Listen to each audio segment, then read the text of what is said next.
If you're anything like me, the new linear fusion rifle de Lorenzo that came in the season pass, as well as the Vex Mythoclast, are of course interesting, but you're shocked that more people aren't talking about the changes that came to subclasses. Well, that's what we're going to do today.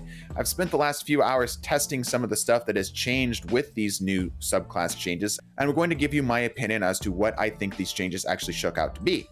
Let's go ahead and jump straight into it here with Nova Warp. Nova Warp is my baby, and it's an absolutely fantastic PvP super and subclass. With this change, you now instantly cause a detonation whenever you pop your super. This may not seem like much at the start, but if you realize that you can cancel this animation into another explosion, you realize that this actually becomes a pretty good shutdown super, as you're able to pop and then immediately detonate, allowing you to kill most roaming supers that are close range in the game.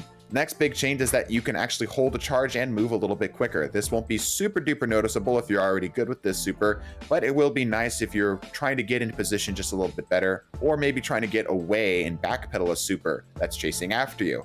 Handheld Supernova got a 1 second, give or take, increase. You won't really notice this unless you're a main of the subclass, but it does make it nicer. Next up, for what might be arguably the biggest change to the subclasses, is Bottom Tree Arc Warlock or Stormcaller. The landfall is now absolutely insane. It deals 250 damage, fires out in a sort of 5-star pattern, and it has about 30 to 35 meters worth of range. This can, with a little bit of jank, kill supers. However, it's not consistent. However, if you're on top of a super, it will absolutely kill them. This super previously was kind of ass and is now arguably one of the best hybrid shutdown and roaming supers in the game. Arc Souls are now a little crazy little bastards, as they have a 10% increase in fire rate with a 1 second increase in its overall time. The increase in time you won't really notice too much, however the increase in the fire rate is very, very noticeable.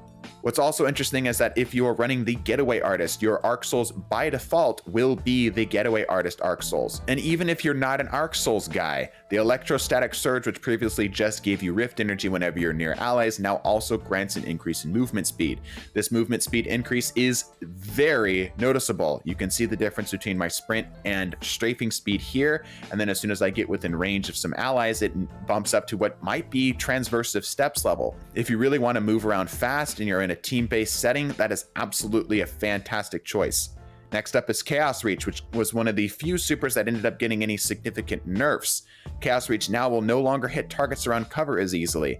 Previously, it fired what is essentially a stick that had a ball on the end of it, and now that ball is much, much smaller. It's still possible to hit targets, but not very consistent at all. And with the changes to Geomax stabilizers, expect this to fall pretty hard out of the meta. I still think the neutral game is some of the best in the game as you're able to keep your abilities up, and the melee is pretty fantastic. Next up, we have the Dawnblade subclasses. Phoenix Dive is now arguably the best movement option in the game next to Shatter Dive.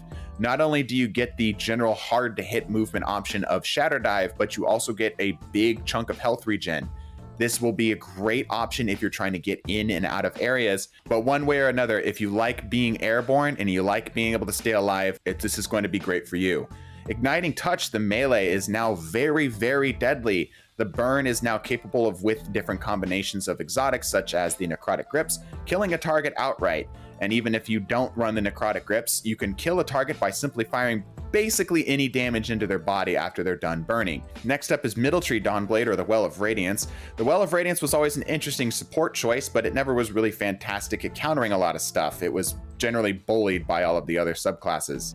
It is now far, far tankier, whereas before it had about a 20% resistance to enemy guardians, it is now around 40%, meaning with the full overshield, you are capable of surviving a headshot from an adaptive frame sniper rifle, assuming it does not have Vorpal on it. Also, very important, players inside the Well of Radiance are now immune to any type of stasis effects. The only thing you'll really end up dying by is the damage that stasis can deal, not the shattering. It is important to remember, however, that your sword that is stuck into the ground can die and can explode. The melee also got an increase in the amount of time that actually gives you in empowering, which isn't going to be super duper noticeable, but again, it's a nice quality of life change.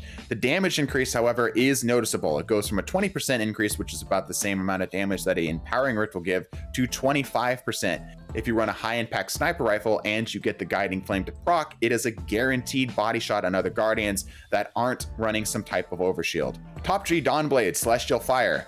really doesn't feel like it had any significant changes. It's small, but if you're good with it, it won't really affect you that much. It's still an absolutely fantastic melee, arguably one of the best in the game.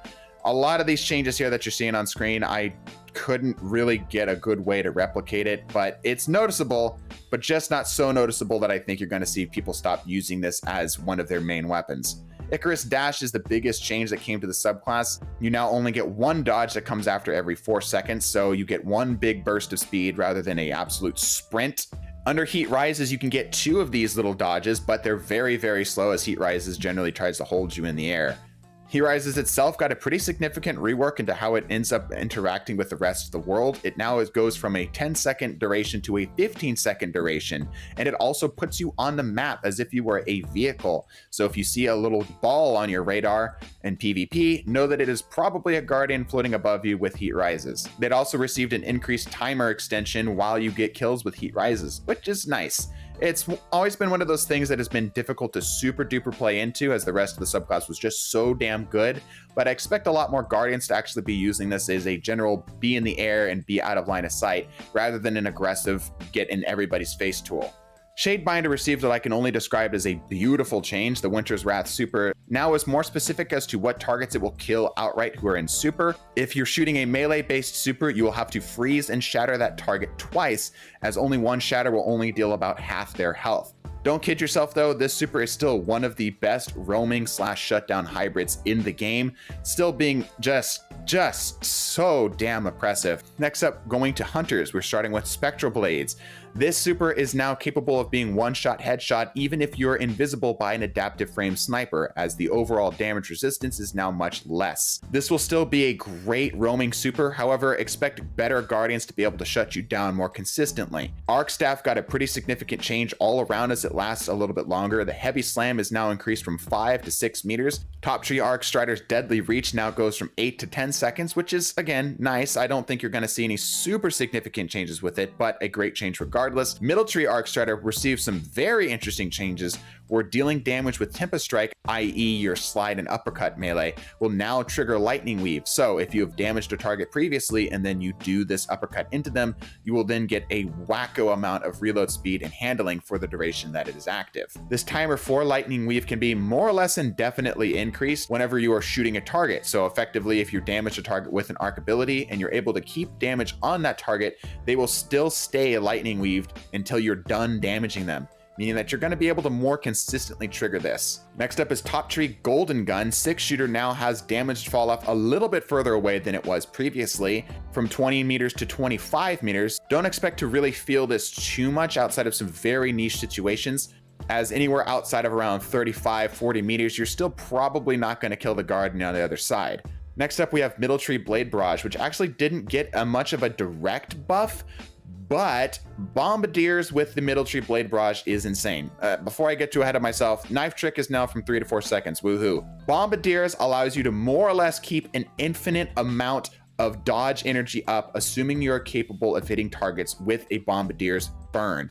This is going to be absolutely insane for PvE related activities, and in PvP, this could be a great defensive option. By the way, while we're on the subject, we tested the Bombardiers with the stasis slow dodge on the Revenant, and it's not capable of actually stacking on one another. It seems like the Bombardier slow is like a separate slow action from everything else that exists in the game. You actually don't even get a timer for it, so don't expect to be instantly frozen by a dodge anytime soon. Silence and Squall, however, for the Revenant did receive a relatively powerful buff for PvP, as the Squall now moves about 20% faster.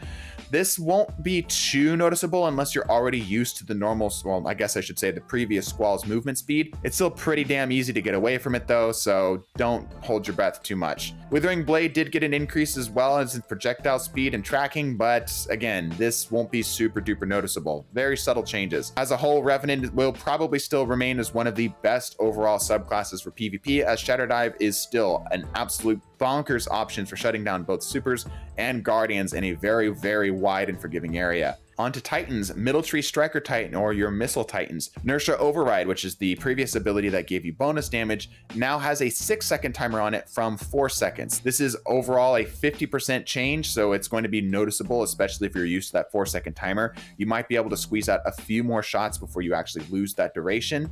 And sliding over an ammo brick now gives you 20% melee energy. In my opinion, Middle Tree Striker didn't really need any buffs as it was already one of the best options for PvP. Expect to see a lot more of these Crasher Titans.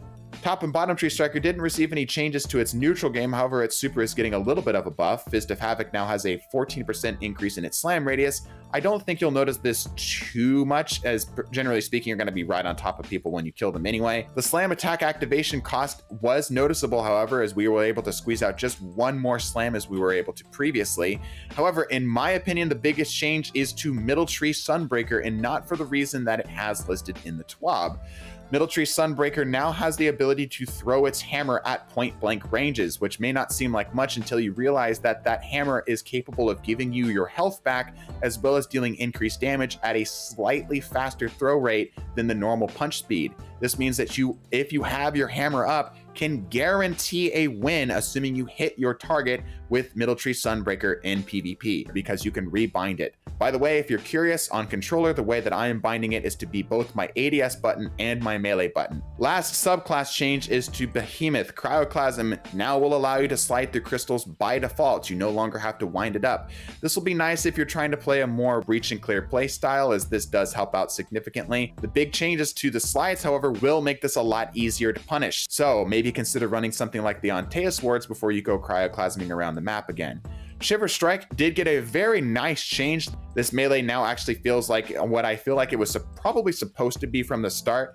It feels like it moves fast enough to catch a Guardian, but not so fast that it's just inescapable. Titans as a whole got a big change to their barricades. It is now a little bit deeper in wherever you place it, meaning that you won't be shot in the foot as often if you're on an uneven surface, as well as Rally Barricade getting a pretty big buff. You're able to get a 30% increase in stability, which is noticeable on the more rapid fire weaponry, and its small bump in range, about 10%. I expect to see a lot of Guardians running the high impact pulses or maybe a 120 hand cannon with these rally barricades, as this will significantly increase your effectiveness, on top of a 50% reduction in flinch. In case you're wondering how much flinch reduction that actually is in comparison to the rest of the game, no distractions, according to Bungie, is around 35%. And assuming these two things can stack, you can basically guarantee that you'll never take flinch again with rally barricades. It would mean the world to me, as I've spent a fair amount of time not playing the video game, to actually get these changes to you, if you would leave a like and subscribe. Lately, the channel's been suffering a little bit, so I hope that you guys still enjoy. We're gonna keep making videos as long as you keep watching them. Bless your faces and deuces.